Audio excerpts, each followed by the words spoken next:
One, two, three. Welcome back to AuDHD Reviews. Today we are looking at the National Defender 112th figure from Beyond 6 Inches Chaos. Is that the name of the company that makes this? I'm not really sure. Take a look at the side of the box. We got National Defender Chaos 001. I do think they're doing a Batman, aren't they? I think they're doing a Batman next. On the back, we have some art that looks like it's from the Dark Knight Returns story of Superman catching the Soviet missile. National Defender, we've got some words and stuff. Age 15 plus, don't put it in your mouth. There's the other side of the box. Bottom, top. Alright, let's crack it open and let's see if this National Defender is any good. So straight up out of the box, you've got an instruction booklet here. It says Beyond 6 Inches Chaos, National Defender on the back. You open it up, if I can find the right way to open it. And you get some basic instructions, so those are nice. You got a product list. One of the neat things is you have a clam portrait. I think they meant calm portrait. But you have some instructions to show you how to swap out the faces, how to put the battery in, what the helmet does, and all of that neat stuff. So there are your instructions. And this is what he looks like when you open him up. You've got two trays in here. Got a top tray and a bottom tray. Bottom tray has your cape. Top tray has your figure. It's got a battery and the electronic pieces. We've got hands. We've got a helmet. We have a kryptonite arrow. Some head sculpts. All right, let's see what he looks like. So before we can take a look at Superman proper, we have to take a look at his accessories. Here is his cape. It's not really thick, but it does have a kind of nice feel to it. It does have wiring in the edges, not in the bottom. The bottom is has no wire. It's pleated. Somebody did a really nice pleat job on that. That is the inside. And it's got the S on the back with that unmistakable logo right there. It also has these little pegs. These are how you peg it onto the figure, and we will show you how to do that here in a second. So you have that. You have this very nice battle damaged Dark Knight Returns helmet. It has a magnet inside because if you put the batteries inside one of the Superman head sculpts and then put these two together, it lights up the heat vision on the head sculpt. It's got these nice finger indentations here on the back, and to use that we just take one of these extra hands that look like that, and the hand just goes on just like that. Check that out. Isn't that cool? That is really neat how they did that.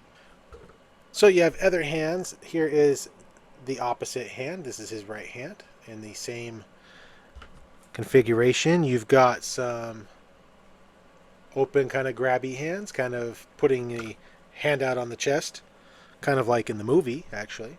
And you have some flight hands that are very nicely detailed, and they look like that. Alright, so next up we have the kryptonite arrow, out of focus kryptonite arrow. So that is what that looks like. They did a pretty good job. I like the color of green that they used. It is very nice. It is a little flimsy, so be careful. It'd be easily broken or bent. I do like the flights here on the end. That's pretty nice. And it's a little pokey. So got a nice kryptonite arrow there. And we have a couple of alternate head sculpts. Here we have a very angry Superman face. It's done very nice. I really like how they painted the teeth and how they sculpted the teeth in there. You can even see his gums a little bit around the teeth, so that is very nice. Good wrinkling in the forehead. They got his hair looking good, painted well. He's got that S curl. This looks very much like the Frank Miller artwork that it is based on. So yeah, they did a very nice job there. And then here is the other alternate head. This one is very angry, and his eyes look dead because I don't have the batteries in just yet. But when you look at that mouth, they did a very nice job in there. It's always nice when they actually sculpt the inside of the mouth. It's painted well. You can see the inside of his cheeks. So yeah, that is very nice. His hair is a little unkept there. It's a little messy. This head is extremely nice. It's not the one I'm going to use, but it is extremely nice. As you can see, there are some components in there. So I'm going to put the pieces in. And we're going to check that out. So you do get 2 batteries with him. You get 2 of these little button cell batteries. And one of them is going to go in here. So we're going to stick that in there. And we're going to hope I put that in the correct way. I think I did. And then we are going to place that up here inside the head. Okay, so I got mine working. There are the eyes. You can see how it lights up in there. It's a little finicky to get working. That's what the inside looked like when I got done with it. It's not quite fitting in there perfectly. So the idea behind it is you're supposed to be able to take the Batman helmet. Let me zoom out here a little bit. You're supposed to be able to take the Batman helmet, which has a magnet inside of it, and you put it next to the Superman head, and Superman's eyes will turn on and they'll turn off. Mine's not working quite like that, and I'm not sure why. So it's a little finicky. You got to take it in and out. So it looks cool. It's probably not something I'm going to use a lot, and maybe I'm using it incorrectly. I suppose that's always possible. But that's what we are looking at right now. So let's get the man of the hour out here. Here is the National Defender Superman. And I got to say, he feels really cool in hand. The way that they did his costume, I like the material. It's kind of slippery. I really like that. Let's get in here on his head. So this is the kind of calm Superman look. They did a good job there. The back is a little funky. The way that there's just that big gap back there. I see why they did it. They did it so that way you can really get the head back if you want him to look up. But it does admittedly kind of look funny. Let's see what he looks like real quick with the other head sculpt on. So that just comes off, and you can see he's got that piece there. So to use the light up piece, that just comes off because the light up piece has its own neck in there. So we're going to attach that real quick. And there he is with the heat vision head. It sits really high on that neck, and you can see there's a terrible gap. I'm going to assume I have something done wrong here. I'm going to try this again. We're going to see if we can fix that. Okay, so I messed around a little bit, and I did get it to look a little bit better, but that gap is still in there. It's really ugly, but it does look a little bit better on the neck from here. But because of that, I don't think I'm going to be using this one. Let's see. What if we just took all of this out, all of the extra bits and bobs. Okay, we're going to put the round piece back on there where it's supposed to be. Okay, and now with taking the electronics out and sitting that on the head, how does that look? And that is much better indeed. It's pretty loose on there, but at least it looks okay. And then here is the third head, and you can see what that looks like. That one looks pretty good. It's kind of the best of both worlds there. It fits really well on his neck. You get the angry look, all that. The gapping isn't too bad either. So there's that. Now for the cape. Get some of this other stuff here out of the way. For the cape, we mentioned earlier that it had 2 little clamps, 2 little clips on it. And those clips go in right here under his suit. You can see he's got little holes right there. So we're going to get the cape, and we are going to attach that. I have not done this yet. We're doing it live on camera. So we're going to take that, and we are going to plug that in right there. And then we're going to take the other side. We're going to do the same thing.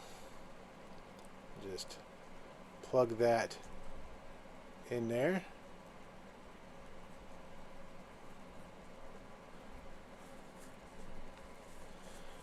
And now we have the National Defender with his cape. So that's pretty simple there. I do like the way that cape now tucks into his suit. That's pretty cool. It does, though, leave a little bit of a gap right here along his neckline that wasn't there before. So that is, you know, that's, well, now that just came out. So let's poke that back in there again. As you can see, there's these little teeth on this clip. Maybe there's something in there that it attaches to.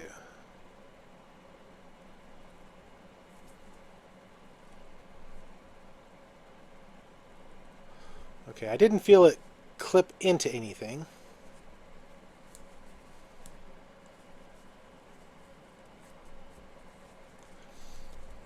I didn't feel it clip into anything, so I'm not sure what those little teeth are. But that is what he looks like now with his cape in there. So let's get a good look at him. There he is with his cape, with the head sculpt. Here is the S. I really like this design of the S. It is classic yet stylized. It's kind of reminiscent of the Henry Cavill S just a tiny bit here, the way that it comes down a little bit further. And I like the squiggle here at the end. It's very Dark Knight Returns. It's very 80s Frank Miller. Coming over here to the arms, you can see where he's got all these muscles built into the body underneath. Speaking of the body, it is sewn into the outfit. There's no zipper. So there is that. For oh well, let's keep looking. There is his belt. It's kind of a muted yellow, just like it was at times in the book, and the boots are kind of a dirty red. They look like they have been seeing some action. There he is from the back. No cake rating. He gets like a 2 out of Nightwing, so to use SJ's term. Alright, so there is that. Now for articulation wise, his head does go side to side and it goes all the way around. He goes up really far and he goes forward pretty far because of the way that dumbbell joint works in there. For arms, he gets comfortably about up to there. It's interesting the way that they made the body under here. I'm assuming it's a custom body, but there's not really a big gap here. You would assume usually with soft goods, outfits and stuff that this would be pulled tight, but there's not really. Yeah, it's kind of like a real. The anatomy in there is good, I guess is what I'm saying. So that comes down. He goes up. All right, so for articulation in the elbow, he has what looks to be single jointed. He gets about 90 degrees right there. So, yep. And his hands go all the way around. In and out on the fists. Be careful when you're moving things around that the suit doesn't get tangled up. You'll have to untangle that if it does. So here at the waist, he does get swivel right there. Do you have anything in the upper? Oh, he does have upper, which means he can crunch forward pretty well.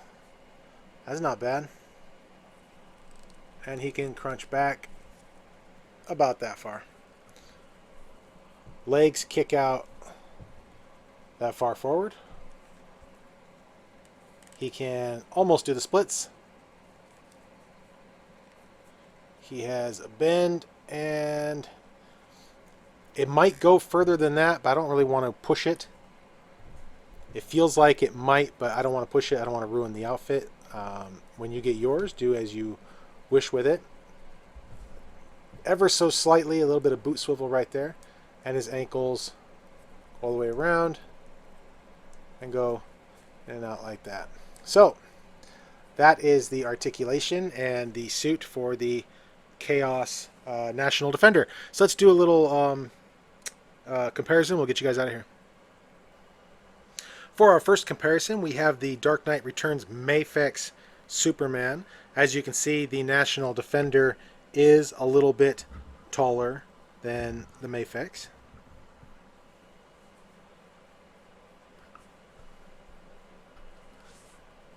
And here he is with the Mafex Dark Knight Returns Armored Batman. So the National Defender is taller than him also. The National Defender does not scale with the Mafex Dark Knight Returns figures, which is too bad. I was kind of hoping that he would. But if they're making a Batman, then I guess that's not a problem. We'll just have to wait that one out. And for a final comparison, here he is with the latest McFarlane Toys Bizarro Superman. This was the gold label. I think he was a Walmart exclusive.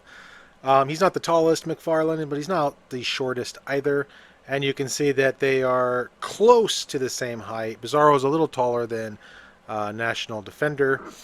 You could probably squeeze National Defender here into a McFarlane display if you wanted to stick him on a flight stand or have him pose down into a crouch, and he would fit in pretty well. Their heads are comparable, I think, and yeah, they look like they would potentially go together. So just gotta get creative with your posing. So, final thoughts on National Defender here. He's a lot of fun. If you have a chance to pick him up, I think you should. I got mine from 16thkit.com. I don't think they are still in stock over there, but take a look around. You should be able to find one. AliExpress would be a good spot. A lot of people think AliExpress is full of nothing but bootlegs and crappy figures. It is not true. A lot of the stuff, well, you know, they have a few bootlegs of some older NECA things, but for the most part, AliExpress is a good and safe place to order from. I order from them all the time. But yeah, anyway, National Defender here. He is cool. Look at that head sculpt. He poses well. And he fits on the flight stand, so that's cool. He's just fun. He's neat. He's got an all-cloth costume, soft goods. So yeah, he's pretty cool. He's not the figure of the year, but I would say that he is pretty darn nice. He's certainly nicer than that Bizarro I was just showing you. So anyway, yeah, check him out if you get a chance. I think, like I said, I think he's about $100. You may be able to find him a little bit cheaper. Take a look around. If I can find one, I'll put one in the description. I'll put a link down there. So yeah, I'm James. Thank you very much for letting me into your space and for joining me today at this look at National Defender. And we will catch you guys next time. Thank you.